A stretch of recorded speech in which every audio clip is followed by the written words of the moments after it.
తదుపరి జడ్జిమెంట్ వచ్చేంత వరకు మీరు చెట్లు నరకొద్దు అని, లేదంటే అక్కడ ఎట్లాంటి డిస్టర్బెన్స్ చేయకూడదు అనేసి చాలా క్లియర్గా ఇచ్చినప్పటికీ మరి ప్రభుత్వం నిన్న రాత్రి కూడా మేము చూసాము, అంత చెప్పిన తర్వాత కూడా మళ్ళీ చెట్లు నరకడం, అట్లాగే వాళ్ళు నరికిన చెట్లను తీసుకెళ్ళి అంటే పెద్ద పెద్ద వెహికల్లో తీసుకెళ్ళి బయటికి పంపించడం అట్లాంటివి జరిగింది. కాబట్టి ప్రభుత్వం కూడా ఆలోచించాలి.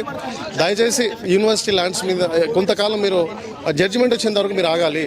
మేము చాలా పాజిటివ్గా ఉన్నాం కోర్టుల ప్రకారం. నేషనల్ గ్రీన్ ట్రిబ్యునల్ కూడా రెస్పాండ్ అయింది. తెలంగాణ ఏదైతే అటవీ శాఖ మంత్రులు వాళ్ళు కూడా రెస్పాండ్ అవ్వాల్సిన అవసరం ఉంది. కాబట్టి ఎంహెచ్ఆర్డీ మినిస్టర్స్ కూడా అసలు దేశం ప్రపంచం మొత్తం ఇటువైపే చూస్తుంది. కాబట్టి జడ్జిమెంట్ వచ్చేంత వరకు ఏదైనా ఒకవేళ మీరు డెసిషన్ తీసుకున్నా కానీ ప్రభుత్వాన్ని మేము అప్పీల్ చేస్తున్నాం. ఎందుకంటే ఇక్కడ భూమి కోసం, భుక్తి కోసం, మాతృభాష విముక్తి కోసం ఇక్కడ పోరాటాలు జరిగినాయి.